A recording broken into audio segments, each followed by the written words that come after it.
वो हवेली के अंदर दाखिल ही हुआ था कि नैना उसके कदमों में जाकर गिरी थी। वो बहुत ही अकड़ू और घमंडी मर्द था, लेकिन नैना के होंठ के किनारे से खून बहता देख उसके माथे पर बल पड़ गए। उस मासूम और नाजुक सी लड़की के लिए उसके दिल में दया के भाव उभर आए। वो ठाकुर हवेली का सबसे खतरनाक और सब पर हुकूमत करने वाला इंसान था, और नैना उसी घर की नौकरानी की बेटी थी। आज तक उसने कभी किसी नौकर पर इतना खास ध्यान नहीं दिया था, लेकिन नैना को जख्मी हालत में देखकर वो अपना गुस्सा रोक नहीं पाया था। क्यों हाथ उठाया है इस पर? उसने सर्द अंदाज में अपनी सौतेली माँ से पूछा तो उन्होंने नैना पर चोरी का इल्जाम लगा दिया। नैना उसके आगे हाथ जोड़कर यकीन दिलाने लगी कि वो बेगुनाह है। अचानक हार्दिक ठाकुर को वही लम्हा याद आ गया जब इसी तरह उसकी माँ पर भी इल्जाम लगाया गया था, और ये याद करते ही उसके शरीर की रगें गुस्से के मारे तन उठी थीं। आइंदा कोई इस पर हाथ नहीं उठाएगा। अगर किसी ने इसे चोट पहुंचाने की कोशिश की तो वो अपनी जिंदगी के आखिरी दिन गिनना शुरू कर दे। तुम किस हक से इस लड़की की तरफदारी कर रहे हो? ये एक नौकरानी है और नौकरानी की तरह ही इसके साथ व्यवहार किया जाएगा। उसकी सौतेली माँ ने आगे बढ़कर कहा था, लेकिन हार्दिक भी 2 कदम आगे बढ़ा। नौकरानी थी लेकिन है नहीं, क्योंकि आज से ये मेरी। वो बोलते बोलते अचानक रुक गया। उसने नैना की ओर गौर से देखा। 16 साल की मासूम सी नैना। उसकी जबान कुछ कहते कहते रुक गई थी, क्योंकि नैना उससे बहुत छोटी थी। वो बहुत बड़ा और आलीशान कमरा था, जिसे देखकर किसी शहजादे के कमरे का गुमान होता था। सारी लाइटें बंद थीं, खिड़की के पर्दे हटे हुए थे और चांदनी कमरे के अंदर आ रही थी। कमरे के बीचों बीच एक बहुत बड़ा जहाजी आकार का बेड था, जिस पर एक शख्स गहरी नींद में सो रहा था। लेकिन उसके चेहरे के बदलते भावों को देखकर साफ लग रहा था कि वो बहुत ही डरावना सपना देख रहा है। अचानक ही वो इंसान जोर जोर से झटके खाने लगा। कुछ ही पलों में वो पसीने से तर हो चुका था। एक जोरदार चीख मारते हुए वो अपनी जगह पर उठ बैठा। जो चेहरा कुछ देर पहले तक शांत दिख रहा था, अब उस पर बेचैनी साफ झलक रही थी। उसने घबराहट में चारों ओर देखा, जैसे वो यकीन करना चाहता हो कि वो इस वक्त कहाँ मौजूद है। फिर उसने अपने घने बालों में बेचैनी से उंगलियां फिराई थीं। फिर से वही लड़की मेरे सपनों में आई थी। आखिर कब तक ऐसा चलता रहेगा? कौन है वो लड़की? मुझसे आखिर चाहती क्या है? उसने खुद से सवाल किया। आखिर मैं उस लड़की को कैसे ढूंढूं और कैसे उसकी मदद करूं? एक और सवाल था जो उसके दिमाग में घूमने लगा था। पिछले 3 सालों से वो सिर्फ एक ही सपना बार बार देख रहा था। हर बार एक बहुत ही खूबसूरत लड़की को देखता, जो दौड़ती हुई उसके पास आती, उसके सीने से लग जाती और फिर रोते हुए बताती कि कुछ लोग उसे जान से मारना चाहते हैं, प्लीज़ मेरी जान बचा लो। और वो हमेशा उसे बचाने में नाकाम हो जाता था। लेकिन इस बार तो सपने में वो खुद ही मर गया था। शायद मैं बेवजह इस बारे में कुछ ज़्यादा ही सोच रहा हूँ, उसने खुद को तसल्ली दी। मगर उसका दिल इस बात को मानने के लिए तैयार नहीं था कि इस सपने का कोई मकसद नहीं है। वो धीरे से बिस्तर से उतरा, जूते पहने और कमरे से बाहर निकल गया। अब वो अपनी दादी के कमरे की ओर बढ़ रहा था। उसने दरवाजे पर हल्की सी दस्तक दी तो अंदर से अंदर आने की इजाज़त मिल गई थी। वो छोटे छोटे कदमों से अंदर दाखिल हुआ। हेमा जी ने नजरें उठाकर उसे देखा और उनके होंठों पर मुस्कान फैल गई। 6 फुट से निकलता कद, चौड़ा सीना, माथे पर बिखरे हुए बाल और बाज जैसी तेज चमकदार आंखें, तीखे नए नक्श। वो किसी शहजादे जैसा मालूम होता था। मगर जब उन्होंने अपने शहजादे के चेहरे पर फैली बेचैनी को देखा तो उन्हें यूं लगा जैसे किसी ने उनका दिल मुट्ठी में भींच लिया हो। क्या हुआ है तुम्हें? इधर मेरे पास आकर बैठो। उन्होंने तुरंत अपने बिस्तर पर जगह बनाई। वो खामोशी से जाकर उनके पास बैठ गया और अपना सिर दादी की गोद में रख दिया। दादी, मुझे ये सरदारी नहीं करनी। उसके मुंह से निकले ये शब्द किसी को भी हैरान कर सकते थे। क्या मतलब है तुम्हारी इस बात का? इसी के लिए तो तुमने सबको मारने के लिए तैयार कर दिया था। अब आखिर ऐसा क्या हो गया कि तुम्हें सरदारी नहीं करनी? मत भूलो, इस हवेली में कई लोग हैं जो बस तुम्हारे एक कदम पीछे हटने का इंतजार कर रहे हैं। अगर तुमने यहाँ एक कदम पीछे हटाया तो वे तुमसे सब कुछ छीन लेंगे। दादी, मुझे ये सब कुछ बहुत मुश्किल लगने लगा है। जैसे जैसे वक्त बीत रहा है, मुझे एहसास हो रहा है कि सरदारी कोई मामूली चीज़ नहीं है, बल्कि एक बहुत बड़ी जिम्मेदारी है। हर दिन मुझे अलग अलग लोगों से मिलना पड़ता है, कई तरह के मामलों को सुलझाना पड़ता है। कभी कभी तो मुझे लगता है कि मैं किसी के साथ नाइंसाफ़ी कर रहा हूँ। बेटा, जिस मामले में तुम्हें लगे कि तुम किसी के साथ ज्यादती कर रहे हो तो उस पर ज़्यादा ध्यान दो। कोशिश करो कि उसे अकेले हल करो, दादी ने उसे सलाह दी। कमरे में गहरी खामोशी छा गई। दादी, वो फिर से मेरे सपनों में आई थी। आखिरकार वो बात उसकी जबान पर आ ही गई थी जो उसे परेशान कर रही थी। और दादी को समझते देर न लगी कि कुछ देर पहले उसने जो भी कहा था वो असल में एक भूमिका थी। असली बात कहने से पहले वो अपने मन को तैयार कर रहा था। तुम्हारी पत्नी फिर से तुम्हारे सपनों में आई है, दादी ने हल्के से मुस्कुराते हुए उसके घने बालों में उंगलियां फेरी थीं। और दादी की बात पर वो एकदम से उठकर बैठ गया और बेचैनी से उनके चेहरे की ओर देखते हुए बोला, वो मेरी पत्नी नहीं है दादी, वो तो एक छोटी सी मासूम सी लड़की है। आखिर वो कैसे मेरी पत्नी बन सकती है? और जहाँ तक शादी करने का सवाल है तो मैंने फैसला कर लिया है, मैं पूरी ज़िंदगी अकेला ही रहूँगा। मैंने पूरी ज़िंदगी शादी नहीं करनी, बस। और तुम जानते हो मैं ऐसा कभी भी होने नहीं दूंगी। अगले 2 सालों में मैं इस हवेली में तुम्हारा वारिस चाहती हूँ। वो गंभीरता से उसके चेहरे की तरफ देखते हुए बोली तो वो एकदम चुप हो गया। इस सपने को अपने दिमाग पर ज़्यादा सवार मत करो हार्दिक, मैं तो बस तुमसे मजाक कर रही थी। वो लड़की जो कोई भी है उसका तुमसे कोई लेना देना नहीं है और ना ही तुम्हें उसके बारे में ज़्यादा सोचने की ज़रूरत है। तुमने सपने को कुछ ज़्यादा ही अपने दिमाग पर सवार कर लिया है, इसीलिए बार बार तुम्हारा दिमाग तुम्हें यही बातें दिखाता है। जो चीज़ें हकीकत में मौजूद हैं बस उन पर ध्यान दो। अब जाकर अपने कमरे में आराम करो। उनका बोलने का अंदाज अचानक ही बदल गया था। उन्होंने तुरंत उसे वहाँ से उठ जाने के लिए कहा। दादी के इन शब्दों पर उसे थोड़ी सी शर्मिंदगी तो महसूस हुई, मगर खुद पर काबू पाते हुए वो अपने कमरे की ओर बढ़ गया था। मम्मी, मैंने हवेली में काम करने नहीं जाना, वो ये बात कोई 10वीं बार कह चुकी थी, मगर उसकी माँ का जवाब वही था, अरे तुम कैसे नहीं जाओगी? मैंने बड़ी मुश्किल से बड़ी मालकिन से बात की है, वो मेरी जगह तुम्हें काम पर रखने के लिए तैयार हुई हैं। अगर तुम काम नहीं करोगी तो घर का खर्च कैसे चलेगा? अपने बाप को तो तुम जानती थी, वो कितना बड़ा अय्याश इंसान था। और आपको भी मालूम है कि मुझसे किसी की गुलामी वाला काम नहीं होता। आप मुझसे सारे घर के काम करवा लें, मैं करने के लिए तैयार हूँ, मगर किसी के नीचे काम करना ये मुझसे नहीं होगा। वो आंखों में आंसू लिए बेबसी से कहने लगी। आस्था जी ने उसका हाथ मजबूती से पकड़ा और उसे तसल्ली देते हुए कहा, जैसे ही मेरी आंखें ठीक होती हैं मैं खुद हवेली जाऊंगी। सिर्फ 15 दिनों की ही तो बात है, मेरी आंखों से पट्टी उतर जाएगी। सिर्फ 15 दिन वहां जाकर काम कर लो और फिर बहुत बड़ी शादी भी आने वाली है जहां उन्हें नौकरों की ज़रूरत होगी। और तुम जानती हो वे लोग शादियों में अपने नौकरों को कितना ज़्यादा तोहफे देते हैं। मैं चाहती हूँ तुम भी कुछ हासिल कर लो ताकि हमारा अगला महीना आराम से निकल जाए और आंखों के ऑपरेशन के लिए जो कुछ भी हमने उधार लिया है वो भी आराम से निकल जाएगा। उन्होंने पहले से ही जैसे सब कुछ सोच रखा था और ये सुनकर नैना को समझ आ गया कि अब उसकी बात की कोई अहमियत नहीं है। वो खामोशी से उठी और अपने कमरे में जाकर बैठ गई। उसकी आंखों से लगातार आंसू बह रहे थे। आंखें बंद करके वो भगवान जी को याद करने लगी। भगवान जी, आपने हमें इतना गरीब क्यों बनाया है? ये कहकर नैना फूट फूट कर रोने लगी। वो एक गरीब मजदूर की बेटी थी। करीब 1 साल पहले ही उसके पापा का देहांत हो गया था और वैसे भी उसका बाप कोई मेहनती इंसान नहीं था। कभी कभार ही काम पर जाता और ज़्यादातर घर पर बैठकर ही अय्याशियाँ करता था। लेकिन बाप के मरने के साथ तो उन पर और भी मुसीबतें आने लगीं। उनके घर में मुश्किलों का सिलसिला जैसे शुरू हो गया था। उसकी मम्मी, जिन्होंने कभी घर से बाहर कदम तक नहीं रखा था और जिन्हें गांव वालों ने कभी देखा तक नहीं था, अब दूसरों के घरों में जाकर काम करने लगी थीं। जो थोड़े बहुत पैसे उनके हाथ आते उसी से वे अपने 3 बच्चों का पेट पाल रही थी। नैना जब अपनी माँ की ये हालत देखती तो उसका दिल खून के आंसू रोता था, क्योंकि उस गांव में कोई भी उसकी माँ की इज्जत नहीं करता था।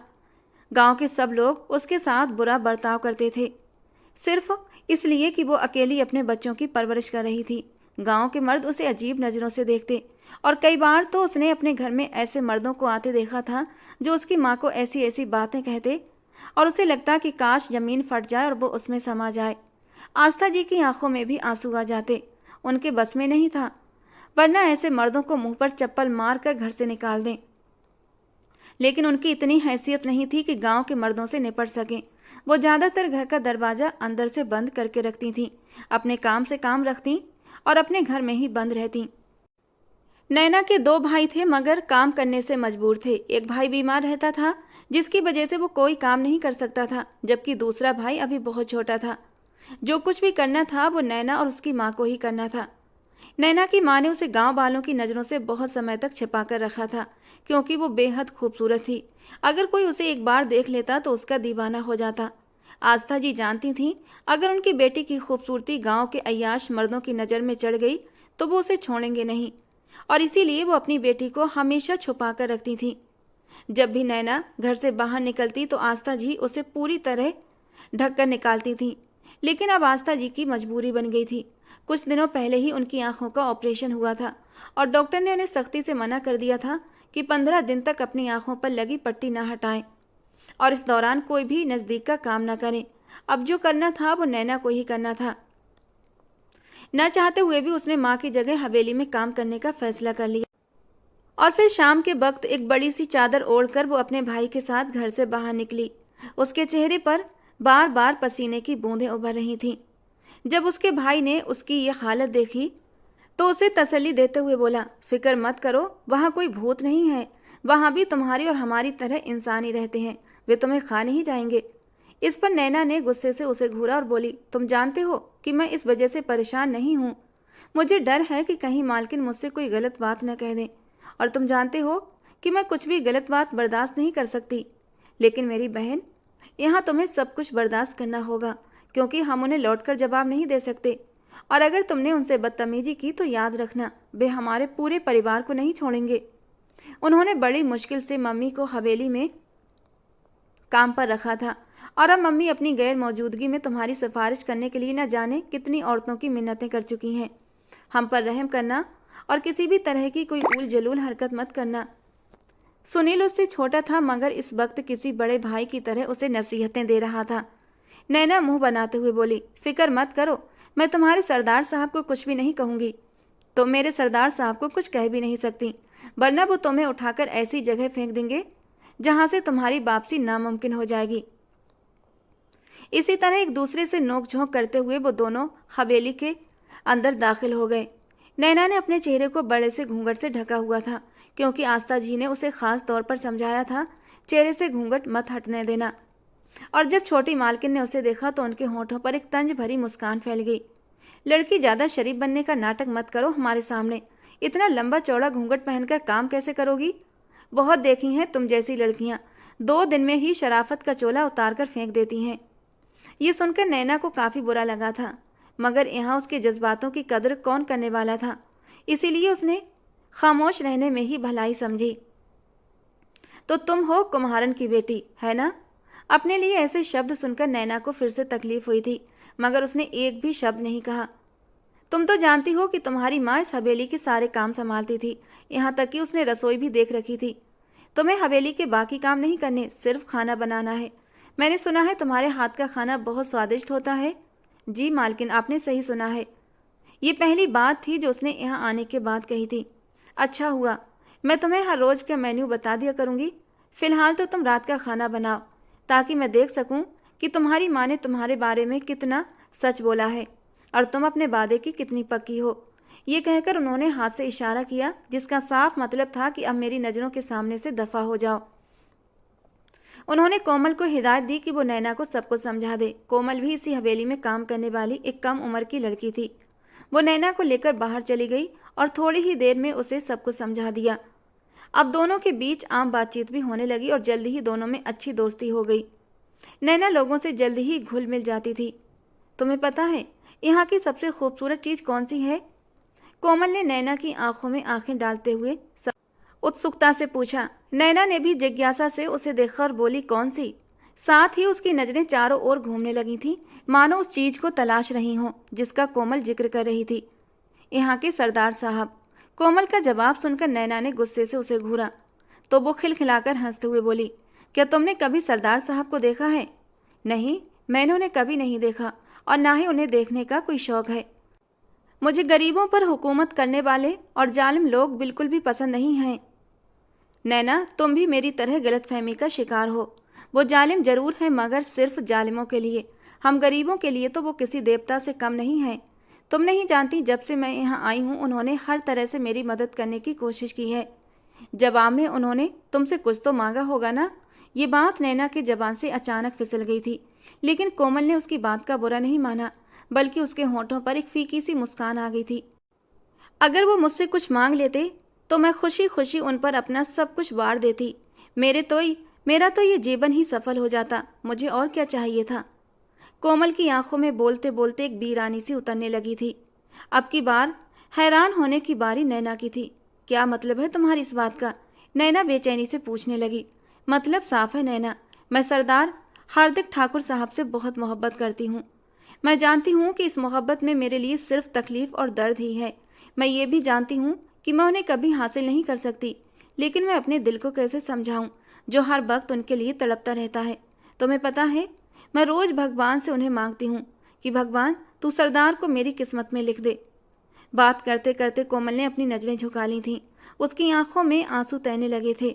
सिर्फ उसका दिल और उसका भगवान ही जानते थे कि वो उस शख्स को पाने के लिए किस हद तक बेकरार थी। जबकि नैना की आंखें हैरानी से बड़ी हो गई थीं। उसे कोमल पर तरस भी आया था। वो किस राह की मुसाफिर बन बैठी थी उसे खुद नहीं पता था। जिसकी कोई मंजिल नहीं थी, वो उसी राह पर अंधाधुंध भागे जा रही थी। कोमल, संभालो खुद को। तुम एक ऐसी चीज के पीछे भाग रही हो जो कभी भी हासिल नहीं हो सकती, नैना ने उसे समझाते हुए कहा। लेकिन भगवान के लिए कुछ भी नामुमकिन नहीं नैना, कोमल ने तुरंत जवाब दिया। और फिर ये तो मेरा एक बहुत बड़ा ख्वाब है। मुझे ख्वाब देखने से आखिर कौन रोक सकता है। ख्वाब देखना बुरी बात नहीं, नैना बोली, लेकिन ये भी याद रखो सारे ख्वाब पूरे नहीं होते। कुछ ख्वाब सिर्फ अपने दिल को तसल्ली देने और मन को सुकून पहुंचाने के लिए देखे जाते हैं। अच्छा चलो, अब इन सारी बातों को छोड़ो और किचन में चलते हैं। काफ़ी वक्त हो गया है। मुझे लगता है कि अब मुझे खाना बनाना शुरू कर देना चाहिए, वरना अगर देर हो गई तो तुम्हारी मालकिन गुस्सा करेंगी, नैना ने फिक्रमंदी से कहा। और उसकी बात सुनकर कोमल मुस्कुराते हुए बोली, तुम तो मेरी सोच से भी ज़्यादा समझदार और कामकाजी हो। मुझे तो लगा था कि तुम कामचोरी करोगी, लेकिन तुम्हारे बारे में मेरी राय गलत साबित हो गई। दोनों हंसी मजाक और नोकझोंक करते हुए किचन तक पहुंच चुकी थीं। फिर भी दोनों मिलकर खाने की तैयारी करने लगीं।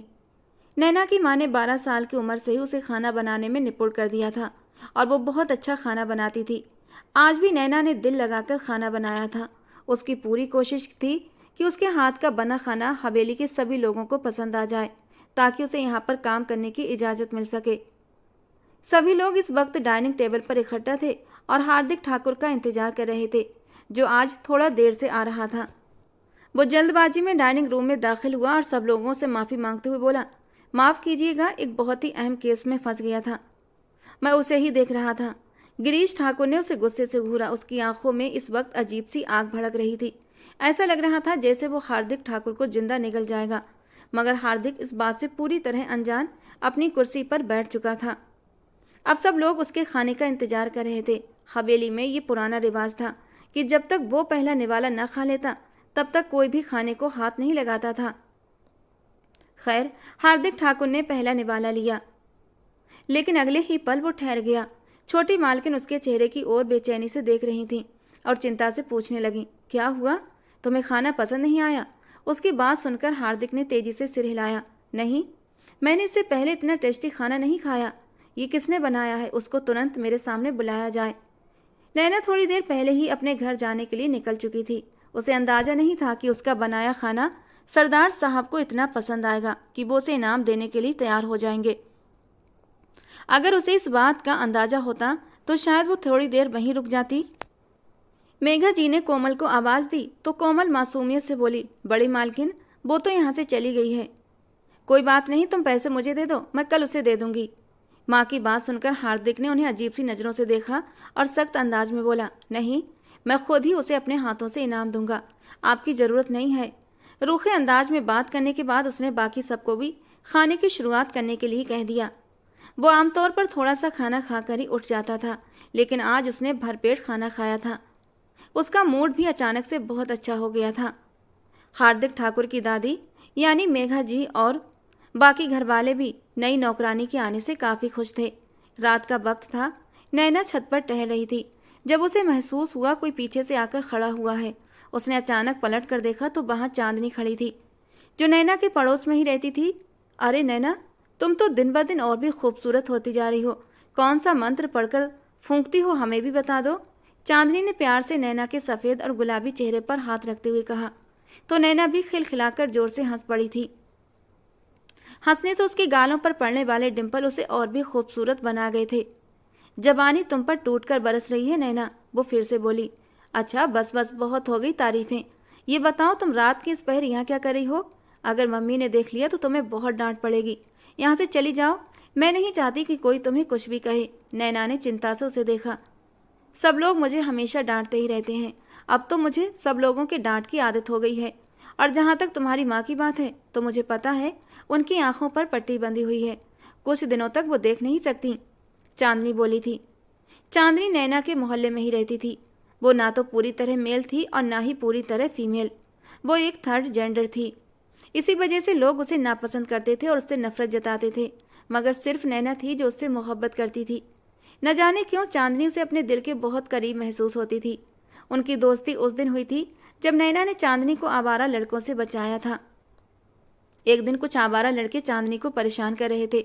वे उस पर पत्थर बरसा रहे थे और उसे मार रहे थे, और तभी नैना वहां पहुंच गई थी। उसने चिल्ला चिल्लाकर सारे गांव वालों को इकट्ठा कर लिया था। वो लड़के डरकर वहां से भाग गए थे।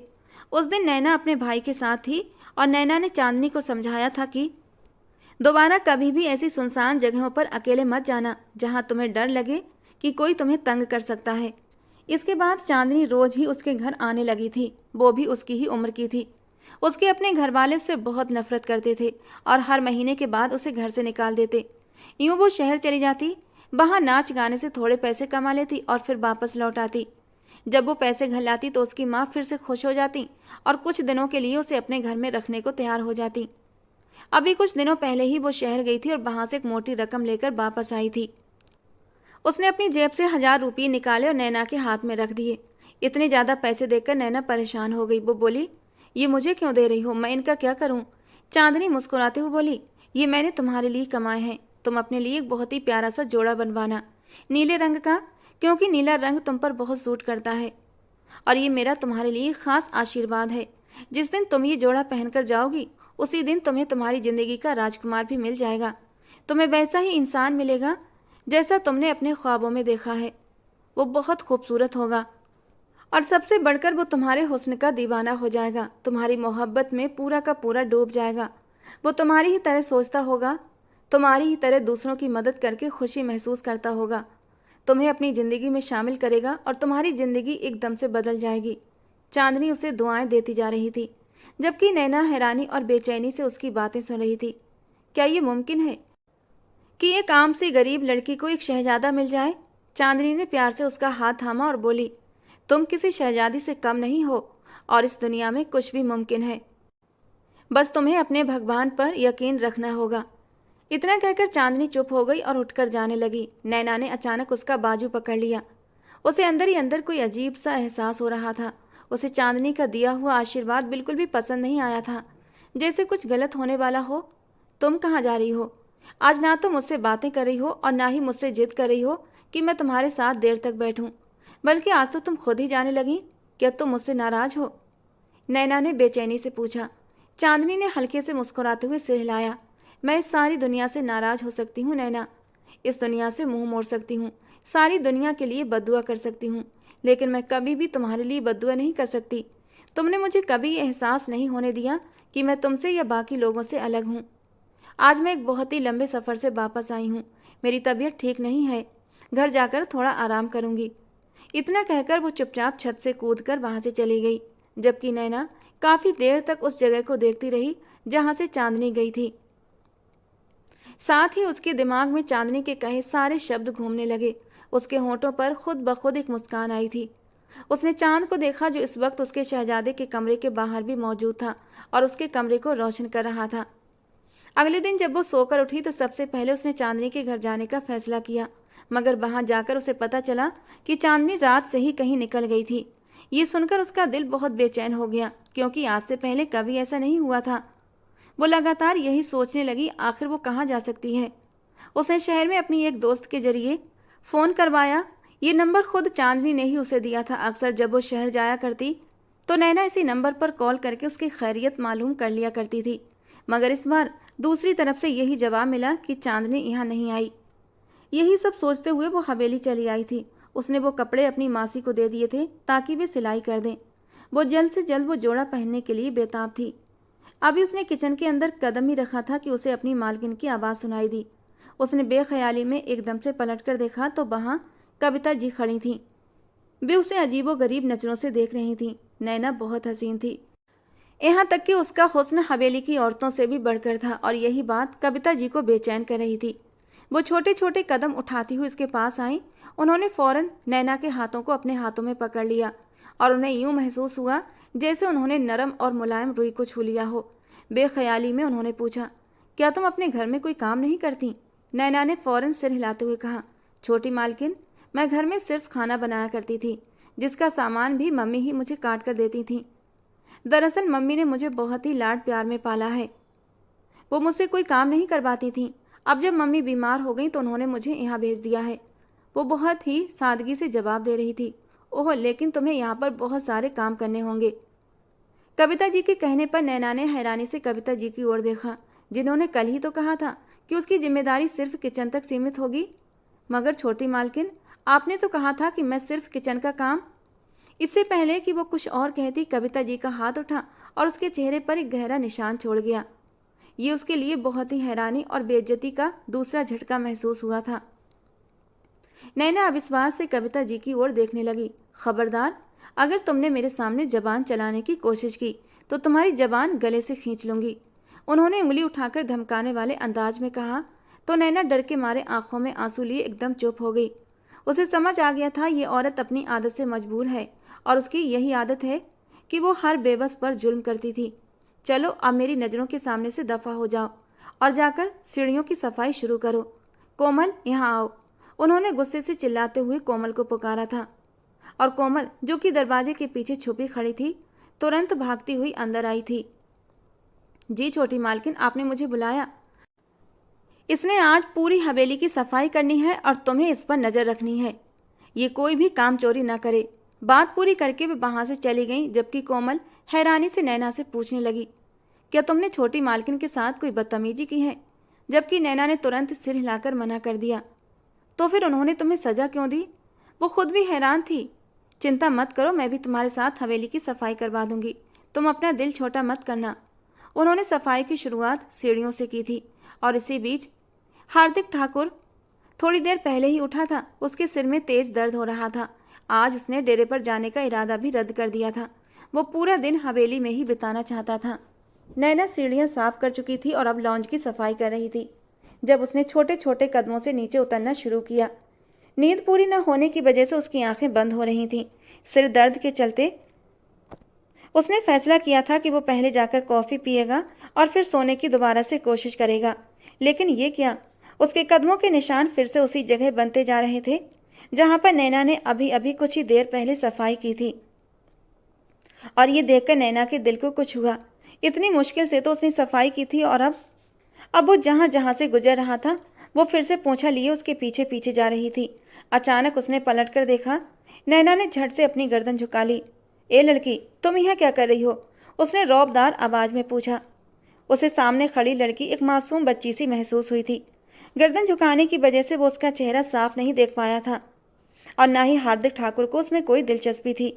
साहब जी, मैं सफाई कर रही थी, उसने बड़ी ही मासूमियत से जवाब दिया था और एक झटके में हार्दिक के पूरे वजूद में एक सनसनी सी दौड़ गई थी। उसकी आंखें पूरी तरह खुल गईं। तुम सफाई कर रही थी? तुम तो अभी बहुत छोटी हो, तुम्हें तो स्कूल में होना चाहिए। तुम इन कामों में क्यों लग गई हो? ये पहली बार था जब उसने नज़रें उठाकर उसे देखा था। नैना 16 साल की एक जवान बेहद हसीन लड़की थी और उसी पल नैना की वो झील सी नीली आंखें और उन आंखों में हार्दिक ठाकुर एक पल के लिए डूब सा गया था। कितनी ही देर तक वो पलकें झपकाना भूल गया। वो एकदम पत्थर बन गया था। जैसे उसके वजूद में जान ना हो, वो बार बार आंखें झपकने लगा, जैसे यकीन कर रहा हो सामने खड़ी लड़की वही है। हाँ, ये वही लड़की थी जिसे वो कई बार अपने सपनों में देख चुका था। वही नीली गहरी झील सी आंखें, और आज वो उसके सामने खड़ी थी।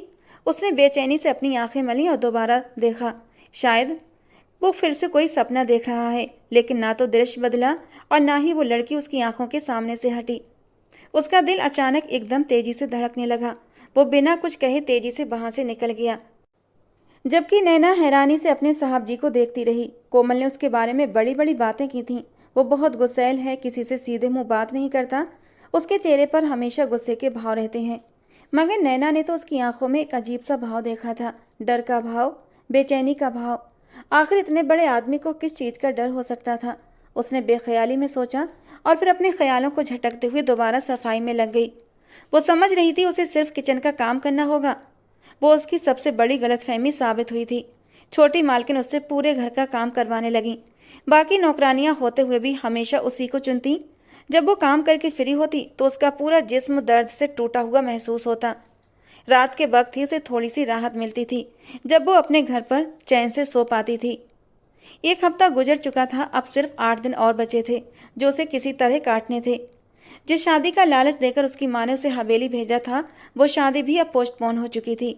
दरअसल दादी ने जो रिश्ता तय किया था वे अपने पोते यानी हार्दिक ठाकुर की शादी हार्दिक की माँ की सहेली की बेटी से करना चाहती थीं, क्योंकि हार्दिक की सगी मरी हुई माँ की ख्वाहिश थी। लेकिन अभी शीना की ग्रेजुएशन पूरी नहीं हुई थी। वो चाहती थी पहले उसकी पढ़ाई पूरी हो जाए, और हार्दिक ठाकुर ने भी इस बात पर कोई विरोध नहीं जताया था। वो भी दादी की खुशी के लिए तैयार हो गया था। मगर जब से उसने नैना को इस हवेली में देखा था, तब से उसे अपना इरादा डगमगाता हुआ महसूस होने लगा था। रात के समय भी वो नैना के बारे में ही सोच रहा था। उसके दिमाग में एक जंग सी चल रही थी। उसका दिमाग उसे तर्क दे रहा था। सपना अपनी जगह, लेकिन वो लड़की बहुत छोटी है। वो मुझसे लगभग 12 साल छोटी है। इतनी कम उम्र लड़की से मैं कैसे शादी कर सकता हूँ? उसे हवेली वालों का डर नहीं था और ना ही किसी और का। वो सिर्फ और सिर्फ उस मासूम लड़की की जिंदगी बर्बाद नहीं करना चाहता था।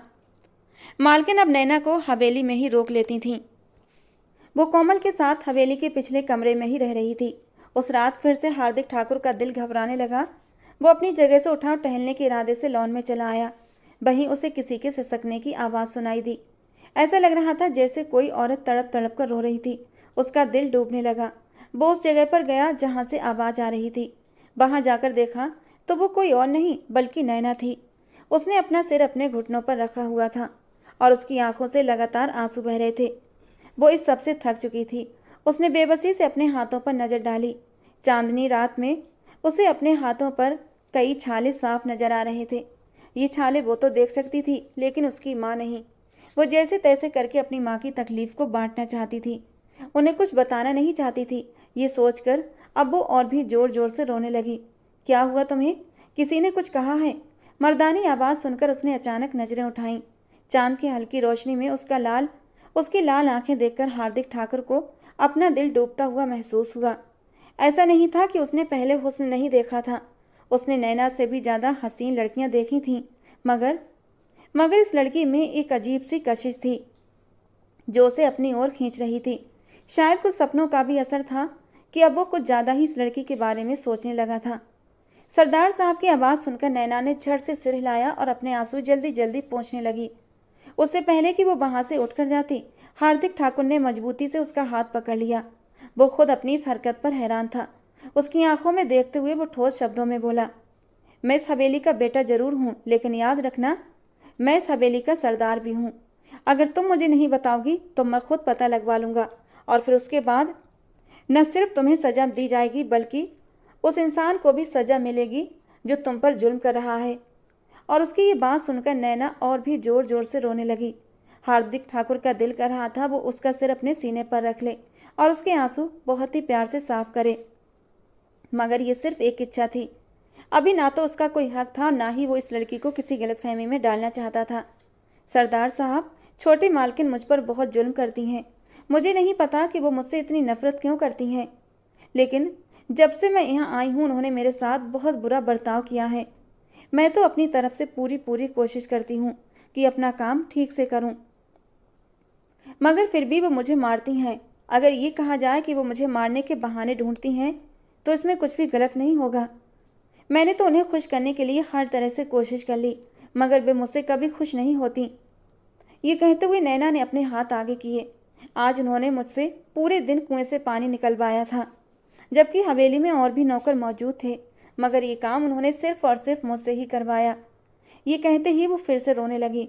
अब उसका वजूद हिचकियों की जद में आ चुका था, जबकि हार्दिक ठाकुर काफ़ी देर तक खड़ा खामोशी से उसकी ओर देखता रहा और फिर बहुत ही ठंडे शब्दों में बोला था, अपने कमरे में जाओ, रात के वक्त अकेली लड़की का आसमान के नीचे बैठना ठीक नहीं है। ये कुछ शब्द थे जो हार्दिक ठाकुर ने कहे थे और वो चुपचाप उठी और अपने कमरे में चली गई, जहां कोमल गहरी नींद में सो रही थी। उस रात फिर वो अपने भगवान से शिकवे शिकायतें करती रही। हार्दिक ठाकुर अपने कमरे में जाने के बजाय सीधा अपनी माँ के कमरे में चला गया। वो उसकी सौतेली माँ थी, जिससे वो खुद भी बहुत नफरत करता था, मगर सिर्फ और सिर्फ अपने पिता की वजह से चुप रहता था। हार्दिक बेटा, आज तुम्हें अपनी माँ की याद कैसे आ गई? वो जो आईने के सामने बैठी हुई थी, अपनी खूबसूरती संवारने में व्यस्त थी। हार्दिक ठाकुर को अपने सामने देखकर वो हैरान रह गई। मुझे बेटा कहकर मत पुकारा करो, मैं तुम्हारी असलियत अच्छे से जानता हूँ। अगर मैं कुछ कहता नहीं तो इसका ये मतलब नहीं कि मैंने तुम्हें माफ़ कर दिया है। तुम्हारा तो फैसला मैंने भगवान पर छोड़ दिया है। उसका ठंडा अंदाज, उसके पथरीले शब्द सुनकर एक पल के लिए तो वो घबरा गई, मगर अगले ही पल खुद पर काबू पाते हुए बोली, मुझे समझ नहीं आ रहा तुम्हें कैसे यकीन दिलाऊं कि मैं बेगुनाह हूँ। तुम जितनी भी कोशिश कर लो, मगर मैं कभी भी तुम्हारे झूठ पर यकीन नहीं करूँगा। मैंने तुम्हें खुद मामा से बात करते सुना था। तुमने मेरी माँ को मार दिया सिर्फ इसलिए कि तुम मेरे पापा से शादी कर सको। गुस्से से उसकी आंखें लाल हो गईं। खैर, मैं इस बारे में बात नहीं करना चाहता, वरना मेरी ये नफरत अभी और इसी वक्त जुनून में बदल जाएगी और मैं ऐसा कुछ करने पर मजबूर हो जाऊंगा जिसके बाद मुझे सिर्फ और सिर्फ नुकसान ही उठाना पड़ेगा। वो भी चुप हो गई थी, जानती थी इस बारे में बात करना बेकार है। आज के बाद तुम किसी भी नौकरानी से हद से ज़्यादा काम नहीं कर पाओगी। अभी उसने बात पूरी भी नहीं की थी कि हार्दिक की सौतेली माँ जोर से हंसते हुए बोली, तो तुम्हें शिकायत पहुंच गई? मुझसे किसी ने भी कोई शिकायत नहीं की है, मैं खुद वो सब कुछ देख सकता हूँ। मगर मेरे बच्चे, तुम तो उस वक्त जिरगे में मौजूद होते हो, आखिर तुम कैसे वो सब कुछ देख सकते हो? और जिस लड़की की तुम बात कर रहे हो, उसके हुस्न की वजह से तुम ऐसा कह रहे हो। मैं इस बात से बेखबर नहीं हूँ कि उसके हुस्न का जादू तुम पर चल चुका है। बस कर जाएं, वरना मुझसे बुरा कोई भी नहीं होगा। वो गले की पूरी ताकत से चिल्लाया था तो कविता जी भी एकदम से खामोश हो गई। मेरा मकसद आपको सिर्फ चेतावनी देना था। अगर इसके बावजूद भी आपने उस लड़की को किसी भी तरह की तकलीफ पहुंचाई तो मुझसे बुरा कोई भी नहीं होगा। थोड़ी देर पहले तक वो सभी नौकरों की तरफ से होकर बात कर रहा था, मगर अब उसने नैना का नाम सीधे तौर पर ले लिया था। कुछ देर तक वो कविता जी को खून भरी निगाहों से घूरता रहा, फिर वहां से अपने कमरे में चला आया, जबकि कविता जी गुस्से के मारे बल खाकर रह गई थी। अगले दिन शाम के वक्त नैना किचन में खाना बना रही थी जब कविता जी गुस्से से दंदनाती हुई किचन में दाखिल हुई थी। उसे बात करने का मौका दिए बिना ही उन्होंने उसके गाल पर एक थप्पड़ रखा था और वो मुंह के बल जमीन पर गिरी। नाक जमीन से टकराने की वजह से नाक से खून बहने लगा था, जिसे उसने बाएं हाथ से बेदर्दी से साफ किया। कविता जी गुस्से से आग बबूला होते हुए उसे बाल से पकड़कर उठाने लगी और फिर एक और जोरदार थप्पड़ मारते हुए बोली, तुम्हें क्या लगता है कि तुम सरदार साहब को अपने हुस्न और अपनी मासूमियत के जरिए अपने काबू में कर लोगी? ये सिर्फ और सिर्फ तुम्हारी गलतफहमी है। मैं ऐसा कभी भी नहीं होने दूंगी। तुम्हारा ये हुस्न आज मैं बर्बाद कर दूंगी, ताकि तुम दोबारा कभी भी किसी मर्द को अपनी इस खूबसूरती से आकर्षित न कर सको। ये कहकर उन्होंने एक गर्म चिमटा उठाया। नैना उनकी आंखों का मतलब समझ गई थी। वो बिन पानी की मछली की तरह तड़पने लगी और खुद को आज़ाद करवाने की कोशिश करने लगी, मगर कविता जी की पकड़ बहुत मजबूत थी। उन्होंने वो चिमटा उठाया। इससे पहले वो उसे नैना के गालों पर रखती, नैना ने उन्हें जोर से पीछे धक्का दिया और भागती हुई बाहर चली गई। कविता जी ने अपनी एक नौकरानी को आदेश दिया कि वो नैना को पकड़ कर लाए, मगर इससे पहले कि वो नौकरानी नैना को पकड़ पाती, हार्दिक ठाकुर हवेली के अंदर दाखिल हो चुका था। नैना उसके कदमों में गिर गई और फूट फूट कर उससे मदद की भीख मांगने लगी।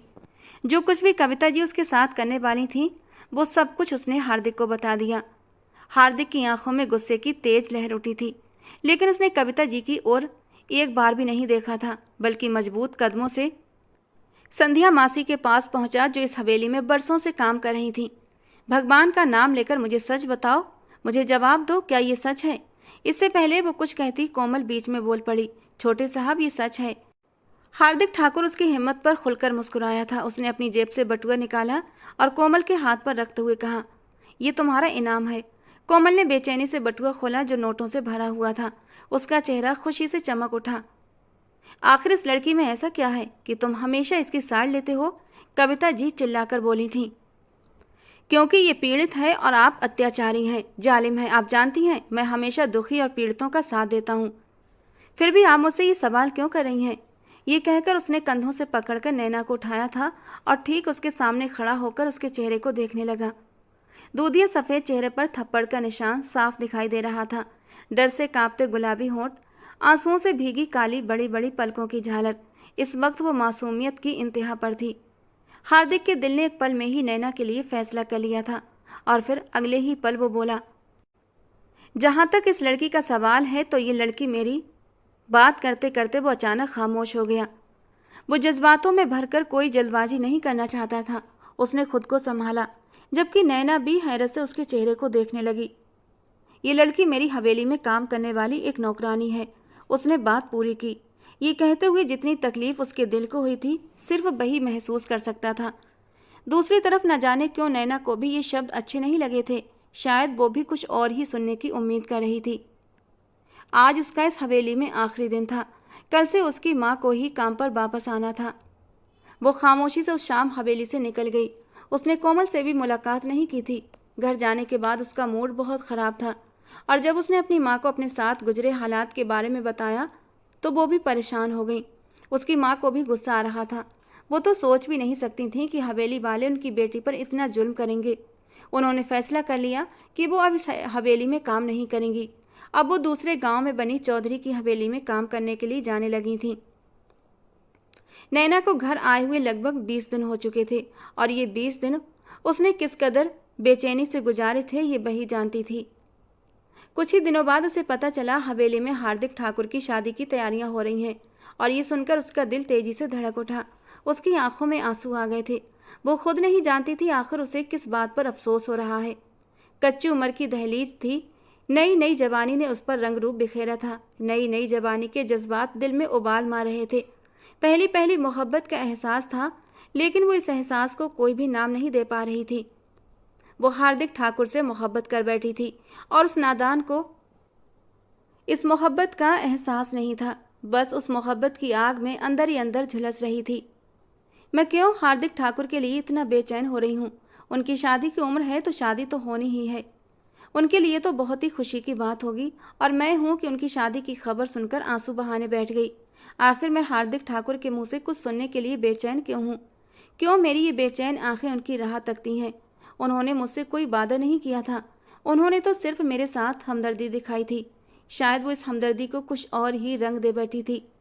वो अक्सर तन्हाई में सोचती थी, मगर जब उसकी आंखों के सामने अपने साहब की वो नजरें घूमती, जिस अंदाज में उसने उसे देखा था वो बाकी चौंका देने वाला था, तो वो फिर से खुशफहमी में डूब जाती थी। दूसरी तरफ हार्दिक ठाकुर की हालत भी उससे कुछ अलग नहीं थी। अब वो लड़की उसके ख्वाबों में कुछ ज़्यादा ही आने लगी थी। वो नहीं जानता था आखिर इस सब का क्या मतलब है। नैना का नीला जोड़ा तैयार हो गया था। उसने जब उसे पहनकर खुद को आईने में देखा तो वो खुद भी देखती रह गई थी। नीले रंग में उसकी दूधिया रंगत मोतियों की तरह दमकने लगी थी। वो बहुत ही हसीन लग रही थी। चांदनी की कही हुई बातें उसके दिमाग में गूंजने लगीं तो उसके लबों पर एक फीकी सी मुस्कान फैल गई।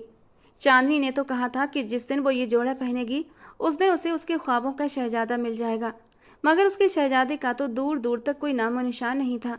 वो खुद ही अपनी सोच पर हंस पड़ी थी और चांदनी को याद करते हुए उसे नादान कह दिया। आज उसका इरादा अपनी दोस्त कोमल से मिलने का था। वे दोनों अक्सर नदी के किनारे बैठकर मिला करती थीं और ढेर सारी बातें करती।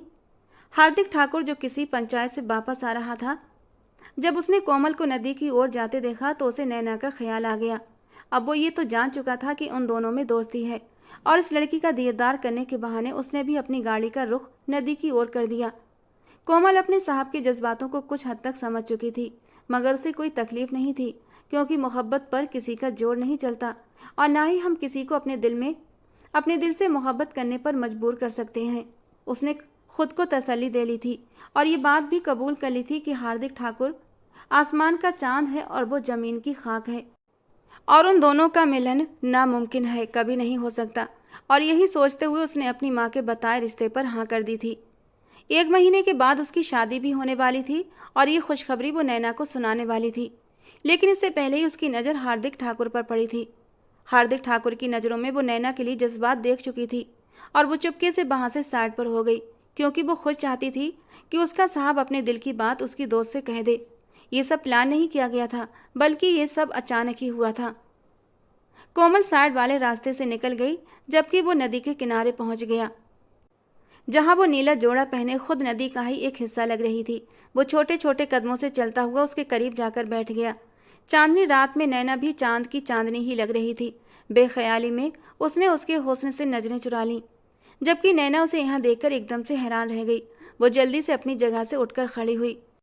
इससे पहले कि नैना कुछ कहती या वहां से जाती, हार्दिक ठाकुर बोला, खामोशी से यहाँ बैठ जाओ और मेरी बात सुनो।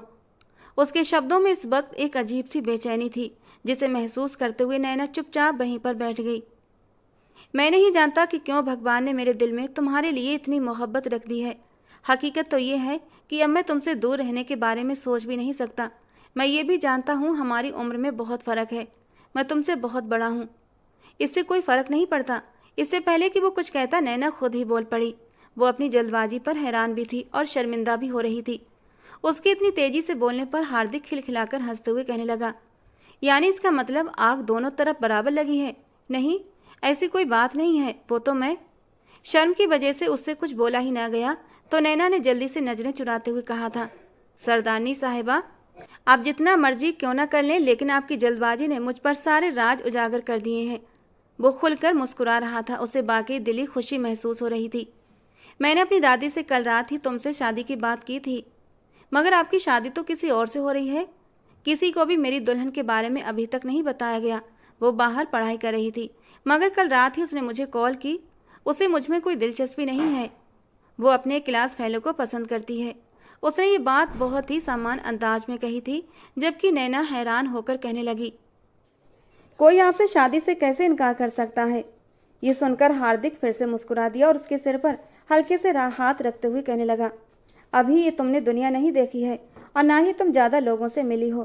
तुमने सिर्फ और सिर्फ मुझे ही देखा है। तुम नहीं जानती ये दुनिया कितनी हसीन है, कितनी खूबसूरत है। अगर तुम्हें मुझसे भी कोई खूबसूरत आदमी मिल जाए तो हो सकता है तुम फौरन मेरा हाथ छोड़कर, हार्दिक ने शरारती अंदाज में कहते हुए नैना के दिल को टटोलना चाहा। मैं कभी भी आपको नहीं छोड़ूंगी और ना ही कभी छोड़ने का इरादा रख सकती हूँ। मैंने दिल लगी नहीं की, मैंने मोहब्बत की है, और मोहब्बत में दिल का सुकून होता है।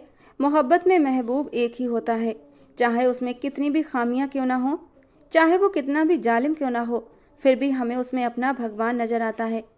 अपना भगवान बदला नहीं जाता, वरना मोहब्बत में दाग हो जाता है और मोहब्बत बेमानी हो जाती है। तुम जितनी छोटी हो, बातें भी उतनी ही बड़ी बड़ी करती हो। खैर, आज शाम को हवेली वाले तुम्हारे घर में रस्म करने के लिए आएंगे। अभी फ़िलहाल मंगनी करेंगे और जब तुम पूरे 18 की हो जाओगी तब मैं तुम्हें अपना बनाने आऊँगा। अब ये 1 साल और 4 महीने तो कैसे ही ना कैसे हमने गुजारने ही हैं। इतनी कम उम्र में मैं तुम्हारे ऊपर कोई जुल्म नहीं करना चाहता। उसने नैना की छोटी सी नाक को दबाते हुए प्यार से कहा था, और नैना अपनी नज़रें झुकाने पर मजबूर हो गई थी। उसका दिल तो चाह रहा था कि कह दे, मुझे ये इंतज़ार मंजूर नहीं, मुझे अभी आपकी दुल्हन बनना है।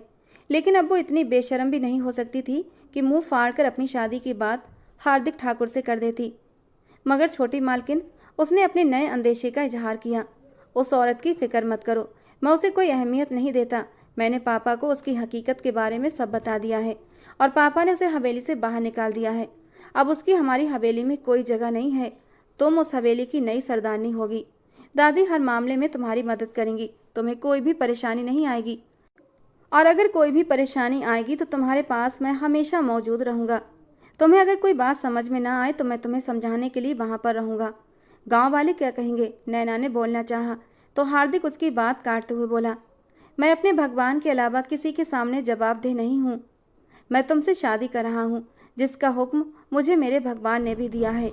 मुझे कोई फ़र्क नहीं पड़ता कि तुम गरीब घराने से संबंध रखती हो। मुझे सिर्फ इतना पता है कि भगवान ने तुम्हें मेरे नसीब में लिखा हुआ है, और मैं कैसे अपने इतने खूबसूरत नसीब से नज़रें चुरा सकता हूँ। अपनी बात पूरी करके वो थोड़ा सा नैना के करीब हुआ था और अपने नरम होंठ उसके माथे पर रख दिए, जबकि नैना तो अंदर तक सन रह गई थी। ये स्पर्श उसकी रग रग में नशा बनकर उतर चुका था। वो कुछ बोल ही नहीं पाई थी। दिल की धड़कनें बेतहाशा धड़कने लगी थीं। जबकि हार्दिक वहाँ से चला गया और फिर ठीक 1 साल 4 महीने पलक झपकते गुजर गए थे। नैना के ठीक 18वें बर्थडे पर हार्दिक उसे अपनी दुल्हन बनाने आया था। फिर पूरे गांव ने देखा था कि यह काम सी लड़की के लिए एक राजकुमार आया था और उसे अपनी राजकुमारी बनाकर ले गया। उनकी शादी बहुत धूमधाम से हुई थी। शादी की पहली रात जब हार्दिक कमरे में दाखिल हुआ तो नैना से सब्र न हुआ था। गिन गिनकर उसने ये दिन काटे थे। उसका जी चाहा वो भागकर हार्दिक के सीने से लिपट जाए और उसे अपनी बेकरारियां बताए। हार्दिक भी कम बेकरार नहीं था, लेकिन वो एक मैच्योर मर्द था और खुद के जज्बातों को काबू करना जानता था। उसने अपने जेब से खूबसूरत सा डिब्बा निकाला था जिसमें हीरे का नेकलेस था। उसने नैना की सुराहीदार गर्दन में उसे पहना दिया। नेकलेस पहनाते हुए हार्दिक ने उसकी नरम गर्दन को अपनी उंगलियों से छूना शुरू कर दिया था और धीरे धीरे उसने नैना को अपने करीब किया था, जबकि नैना तो खुद ही जल्दी से उसकी गोद में चढ़कर बैठ चुकी थी। हार्दिक ने उसे अपने बाजुओं में समेट लिया। उसके गाल पर होंठ रखते हुए बोला, बहुत तड़पाया है तुमने मुझे, एक एक पल का हिसाब लूंगा। वो अपनी एक आंख दबाता हुआ जज्बातों से भारी आवाज में बोला था और नैना उसकी बात का मतलब समझकर अपना सर शर्माते हुए उसके सीने में छुपा गई थी। हार्दिक ने हंसते हुए उस नाजुक सी लड़की को अपनी बाहों में समेट लिया था। हार्दिक के हाथ धीरे धीरे उसके नाजुक वजूद पर रेंगने लगे थे और उन हाथों का स्पर्श नैना बेखुद होते हुए महसूस कर रही थी और अंदर ही अंदर शर्म के मारे सिमटती जा रही थी। और जब हार्दिक के हाथ शरारत करते हुए उसकी नरम धड़कनों पर पहुंचे तो नैना के होंठों से एक सिसकी निकली थी। साथ ही साथ उसने हार्दिक के हाथों को कसकर पकड़ लिया था। क्या हुआ नैना, आज तो मैं तुम पर टूटकर बरसना चाहता हूँ। तुम्हारी ना की कोई गुंजाइश नहीं है, इसीलिए तो तुम्हारे 18 के होने का इंतजार किया था, क्योंकि पहले ही तुम्हें अपनी दुल्हन बना लेता तो मैं खुद के जज्बातों पर कंट्रोल नहीं कर पाता और मैं तुम्हारी मासूमियत छीनना नहीं चाहता था। लेकिन आज तो मुझे क्यों रोक रही हो? मैं रोक नहीं रही हार्दिक, बल्कि मैं तो खुद आपकी संगत में डूब जाना चाहती हूँ। लेकिन मुझे इससे पहले नैना कुछ और बोलती, हार्दिक ने उसे अपने सीने से लगाते हुए उसके माथे को छू लिया था। मेरी जान हो तुम, और अपनी जान को भला कोई तकलीफ पहुंचाता है? ये कहते हुए हार्दिक ने साइड लैंप ऑफ कर दिया था। वो धीरे धीरे नैना के वजूद पर बादल बनकर बरसने लगा था। वो बहुत ही प्यार से नैना को छू रहा था, लेकिन इन नाजुक पलों में कुछ पल ऐसे भी आए थे जब हार्दिक सब कुछ भुला बैठा था और नैना को थोड़ी सी तकलीफ पहुंचा गया था। लेकिन इस तकलीफ में भी नैना को सुकून मिला था। उसने कसकर हार्दिक की कमर को पकड़ लिया था और हार्दिक अपनी मोहब्बत की शिद्दतें उस पर उंडेलने लगा था। उस रात दोनों की मोहब्बत एक दूसरे को पाकर पूरी हो चुकी थी। वो जो एक मामूली मजदूर की बेटी थी, अब मलिका बनकर हवेली पर राज कर रही थी। चांदनी उस दिन के बाद से उससे मिलने नहीं आई थी। न जाने वो कहाँ चली गई थी।